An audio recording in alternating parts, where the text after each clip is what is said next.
Episode 5 of What If the Zombie Edition delivered. And I want to get down and break down some of my favorite aspects of the episode. So let's go ahead and get right into it. How are you guys doing? It is your Normie Sensei, Master Kunch here with Normies to Nerds, where we take Normies and turn them into nerds here in our dojo. Make sure you drop a like and subscribe to the channel because we stream 3 days a week here in the dojo and are on the grind to 250 subs, so drop a sub. So look, I have 5 things in this episode that I really want to break down, and then at the end of this video, spoiler warning because I'm about to drop the bombshell, I want to talk about zombie Thanos with the Infinity Gauntlet. Like, what in the hell is going on there? So you want to make sure you stick around for that and the speculation there. But let's go ahead and hop into some of the positives in this episode. Number 1, the zombies. To me, the zombies were absolutely epic and everything that I was hoping they would be from the promotional footage. Like, off rip, like as soon as Bruce Banner crashed into New York and he stepped out, you got a sense that the zombies were real. Like, we knew that Tony Stark Iron Man was coming out there and was going to be a zombie, but I didn't know it was going to be like that off the first moment of the episode. But they came out there and just dismantled Ebony Maw and Cole Obsidian, and that was a fight they actually struggled with a lot, but they were able to dismantle them pretty easily and right there on the spot, just showing you how powerful these zombies are and that these zombies are nothing to be played around with. And for real, with that scene, I love the way they kind of teased them with the fight scene kind of being in the dust. You knew it was Iron Man and Doctor Strange, but you just didn't know whether or not they were zombies, right? So the tease there was a pretty good setup. But also, too, the fact that these zombies are smart. These zombies know how to use Iron Man tech. They know how to use the mystic arts. It's just a great way to show just how powerful these things really were. And the whole Avengers Zombies concept is really interesting to me. I know there's a comic book reference to it, but it's really interesting seeing it played out on screen. I was wondering how they were going to adapt that, and using Hank Pym and Janet Van Dyne, using them to start that whole thing off, and I was wondering too, like, how are the first Avengers going to get bit? And having the Avengers get bit by a Ant-Man sized Hank Pym was absolutely genius. Kudos to the writers on that part. Like I said, these zombies were pretty powerful, and with power comes great fights. And the fight scenes in that were absolutely dope, because even in the opening fight scene, having the Cloak of Levitation, this is 2 weeks in a row that the Cloak of Levitation has come in and stole the show, at least in one scene there. The Cloak of Levitation, using that fight there, using the portals, helping Bruce get away until the Wasp and until Spider-Man comes up and saves the day.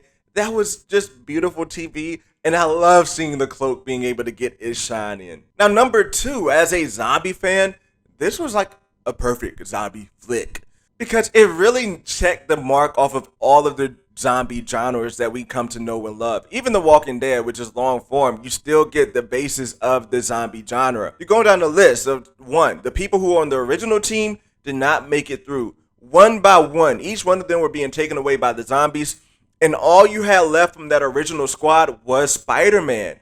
So that just plays right on to the cue of everybody dying. Even Happy Hogan, bam, he was going away. Like, everybody eventually died that was on that original squad, and that's on brand with just about every piece of zombie content that you get to watch. Maybe 1 or 2 survives, and in this one, it was Spider-Man. And 2, it was a lot of sacrifices. Like, people were out there putting themselves on the line for the team so they could advance. And that is another zombie trope, is that people often make sacrifices. And when it comes to the Avengers and your superheroes, it's no secret and it's no surprise that they were out there making those sacrifices for the team. And something that could have been touched on a little bit more, but you know what? I'm willing to overlook it, is the sadness aspect of these people having to kill their loved ones. When Falcon got his head sliced right open in front of Bucky, that should have been something that was a little bit more emotional for him. And then when Bucky had to take out Cap, just those emotional moments are something that, you know, maybe you look for in a little bit more to kind of delve into that. But honestly, they did a good job of just putting that in front of our faces. Like, hey, these people are fighting their old friends as zombies. Now, number 3 is the WandaVision Zombie Edition love story. Now, I'm not going to lie. When I saw Vision, I was like, oh, snap. The day is saved. Vision is going to be the one that helps them get through all of this, right? But I was wrong. Really, Vision was like Terminus from The Walking Dead, and if you're not a Walking Dead fan, that basically means it's a trap. But still, I loved how they had him maintaining Wanda. He was trying to contain Wanda and keep her alive. Something a little bit of like what the governor did. If you can't tell, I'm a huge Walking Dead fan, but something a little bit like what the governor did with his daughter, keeping Wanda alive. And he was like, I couldn't cure her if I wanted to. Too bad, because if he cured Wanda, I'm pretty sure the world would be saved. But you know what? It's crazy how Vision couldn't kill Wanda no matter what. But Wanda killed Vision in Endgame. Just another line that Wanda is really a little bit of a bitch. And I also love that this part answered the question to me about T'Challa, because watching the episode, I was starting to think, wait, how did T'Challa die? Because he had vibranium on the whole time. T'Challa shouldn't be dead because the zombies, no matter what, should not be able to bite through that vibranium.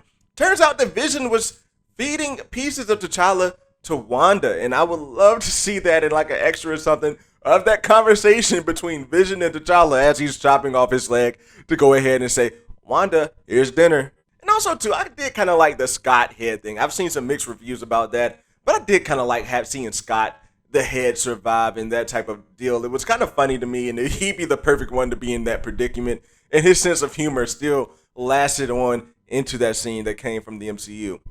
Now, reason number 4 is the final fight scene. The final fight scene, to me, was absolutely epic, and it was lit. Because, first off, when Vision took the stone out of his head, it was like the moment in the Land of the Dead when the zombies realized that they could walk through the water. It was pretty much like that moment there. And then Wanda pops up out of nowhere too from under the ground. So it's like you have all of these elements combining for an epic fight scene. I loved how Bucky just went in and tried to start shooting, because that's a Bucky thing. Just start shooting and try to kill him off. But Wanda wasn't having it. She just stopped the bullets in the midair and like flung them back at Bucky in rage. And that's what I love to see, was that zombie Wanda in rage. It really showed that these zombies had emotions, that they weren't just dead zombies operating, that they kind of have a purpose behind what they're doing, right? And then the second part that I loved about the final fight scene was the fact that they did Bruce right. Like, you know, the zombies were coming in there to attack Bruce, and the Hulk just came out and hulked out. I would have loved to see the Hulk out in Infinity War. But it's a little cool to see the Hulk out again in this episode here and go ham. I am curious to see, did he beat Wanda? Did Wanda beat the Hulk? And, you know, how that fight would have gone down. Because from the looks of it, the Hulk his skin cannot be penetrated by the zombies. So I am kind of curious to see how that fight came to an end. Because honestly, the madder Hulk gets, the more he fights. So that should have been a beautiful fight to see. And maybe we'll see it in the next season of the Hulk maybe surviving that situation. Now, lastly, might I say, the neighborhood Spider-Man Peter Parker stole the show. Now, from the beginning where Peter Parker swooped in to save Bruce, from where you kind of got that far from home, kind of high school, kind of storytelling type of element when it was talking about how to deal with the zombies and survive the zombie apocalypse, that was dope. On to just finding out more about Peter's heart, right? Like, for the first time, we heard Peter talk about Uncle Ben. Then he started talking about all the people he lost. And you know what? It really touched me when he was talking about how he's able to keep his heart through everything that he goes through. And, you know, just keep smiling, keep moving. And he said he's had a lot of practice, and it's right. And he laid down that list. To me, that was the most touching moment that I've had with Spider-Man in the MCU. And I just thought it was brilliant writing to bring that out of him. And I know that Bruce was the moment that came in and Bruce led into the episode. But really, to me, this episode was about Spider-Man and showing his heart and showing his true nature. Similar to how episode 2 was about T'Challa showing his true nature outrules everything that goes on in the multiverse. It's the same thing with Peter Parker, that his nature of his character outrules whatever universe he's in. All in all, I give this episode, I say, an 8.5, pretty much close to a 9. But I really enjoyed watching it. It was a fun ride. Now let's get down to the cliffhanger. Zombie Thanos. What the hell is going on with that? He has the gauntlet on. So I'm really curious how Thanos would have gotten defeated when he has the gauntlet on. Like, who is that powerful enough to infect Thanos while he has on the gauntlet? But we do know that Thanos can get bit. And if there was a situation where all of the zombies swarmed around and all it takes is one bite for Thanos to get infected, we know that's very much possible. That's how that went down, and I'm pretty sure he could have gotten lured to Earth by not hearing back from Ebony Maw.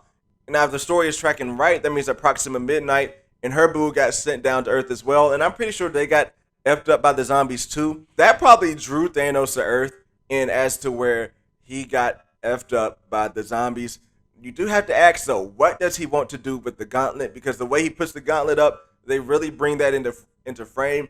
So does he still have the same goal of eliminating life, half of life from the universe? Does he want to spread the zombie virus throughout the rest of that universe in that line of the multiverse? So that could be very much possible too, is that when he gets his hands on the final stones, that they could start going from planet to planet and spreading their infection in the universe. And that's something that's epic to see, and I'm curious to see if we'll see that in season 2. But look, drop a like and subscribe to this video, and subscribe to the channel again. I am your Normie Sensei Master Cunch. Make sure you go watch something nerdy, share it with a friend, and turn them into a normie, and we'll turn them into a nerd here at the channel. I will see you all on the next video.